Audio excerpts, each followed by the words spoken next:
जब से अरविंद केजरीवाल और उनके मंत्रियों को भ्रष्टाचार के मामले में जेल में बंद किया गया था।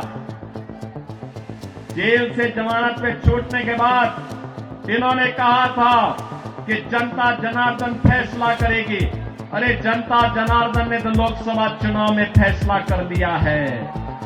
दिल्ली में 100% रिजल्ट प्रधानमंत्री मोदी जी के साथ रहा।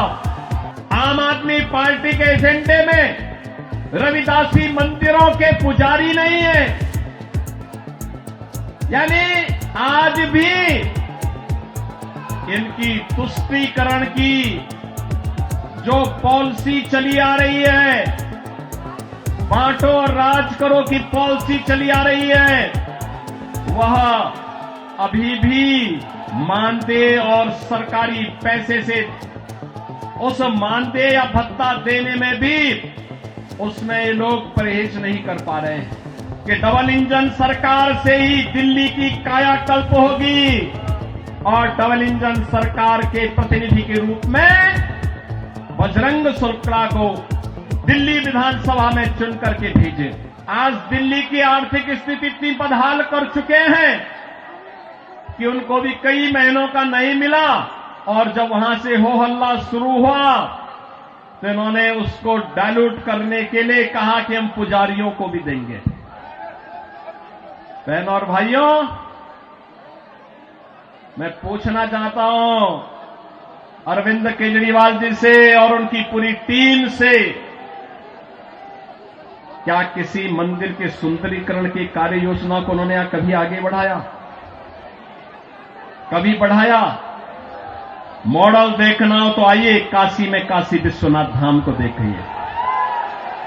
मॉडल देखना हो अयोध्या में श्री राम जन्मभूमि पर भगवान राम के भव्य मंदिर के मॉडल को देखो। मॉडल देखना हो तो प्रयागराज में आइए। प्रयागराज में महाकुंभ के आयोजन स्थल को देखो। आस्था का सम्मान ऐसे होता है। 1000 से अधिक ऐसे विरासत से जुड़े हुए धार्मिक और आध्यात्मिक स्थलों के पुनरुद्धार और सुंदरीकरण का कार्य के लिए उत्तर प्रदेश के अंदर चल रहा है या पूरा हो चुका है। बहन और भाइयों, यहां पर आम आदमी पार्टी आपकी भावनाओं के साथ खिलवाड़ कर रही है, लेकिन वे भत्ता देने की बात और मानदेय देने की बात करते समय भूल गए कि उन्होंने बौद्ध मठों से जुड़े हुए भंतों को छोड़ दिया है। बनते भी पाए इसकी उनको चिंता नहीं। भगवान वाल्मीकि के समय से वाल्मीकि समुदाय से जुड़े हुए तमाम हमारे संत वाल्मीकि मंदिरों में पूजा अर्चना करते हैं, उनको उन्होंने भुला दिया। उनके एजेंडे में कहीं नहीं। आम आदमी पार्टी के एजेंडे में रविदासी मंदिरों के पुजारी नहीं है। यानी आज भी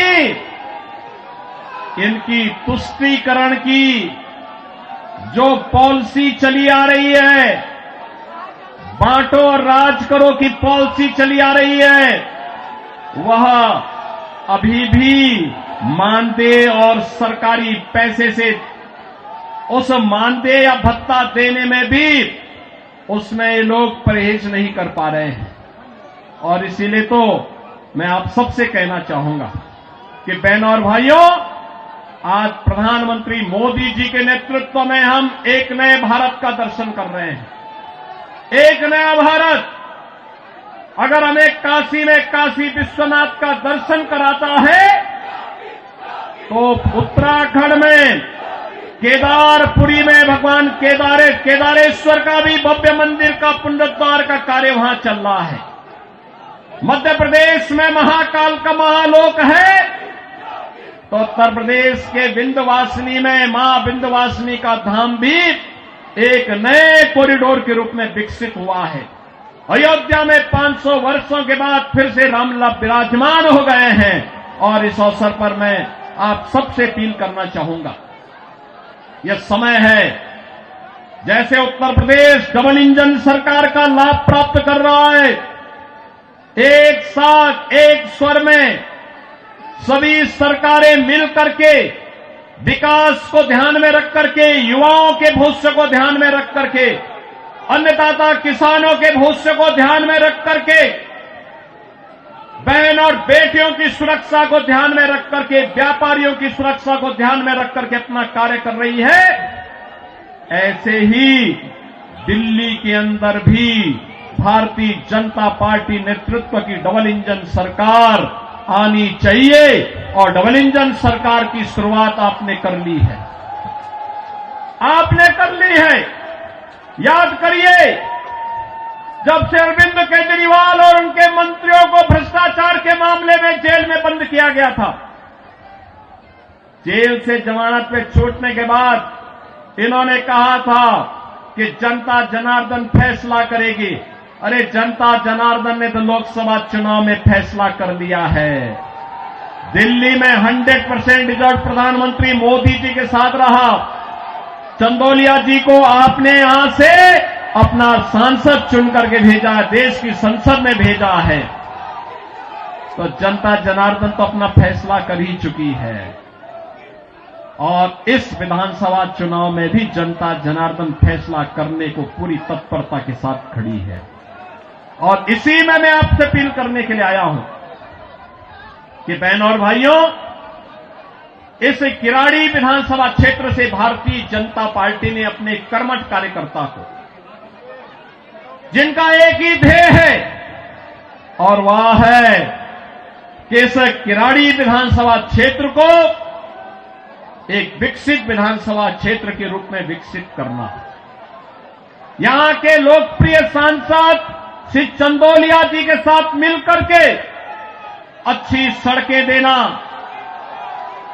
सीवर लाइन बिछाना, पेयजल की पुख्ता व्यवस्था करना, स्ट्रीट लाइट को दुरुस्त करना, साफ सफाई और स्वच्छता के मानक पर एक आदर्श विधानसभा के रूप में विकसित होना, बहन और बेटियों को सुरक्षा प्रदान करना, युवाओं के लिए रोजगार के अवसर उपलब्ध करवाना, उत्तम शिक्षा के, उत्तम स्वास्थ्य के केंद्र को बेहतरीन तरीके से, मॉडल तरीके से संचालित करने का कार्य, और इसको करने के लिए यहां पर राम भक्त बजरंग बली के रूप में बजरंग शुक्ला आपके बीच में उपस्थित हैं, भारतीय जनता पार्टी के प्रत्याशी के रूप में। मेरी आप सबसे अपील है कि डबल इंजन सरकार से ही दिल्ली की कायाकल्प होगी और डबल इंजन सरकार के प्रतिनिधि के रूप में बजरंग शुक्ला को दिल्ली विधानसभा में चुन करके भेजें। आप सब भेजेंगे? भेजेंगे? जनता जनार्दन का आशीर्वाद इस बजरंग शुक्ला को प्राप्त होगा? दोनों हाथ उठा करके अपना आशीर्वाद देकर के बोलिए। जहां तक मेरी आवाज जा रही है, ये घरों के ऊपर भी लोग बैठे हुए हैं, सभी से मेरी अपील है, जहां तक मेरी आवाज जा रही है, घर के ऊपर हो, सड़क हो, अगल बगल हो, जहां तक मेरी आवाज जा रही है, बजरंग शुक्ला को आप आशीर्वाद देंगे? दिल्ली के कूड़े से निजात पाएंगे? ये झूठ बोलने की एटीएम मशीन से मुक्ति पाएंगे? यमुना मैया की शुद्धि के अभियान में सहभागी बनेंगे? For more of such videos, do like, share and subscribe to ET Now Swadesh.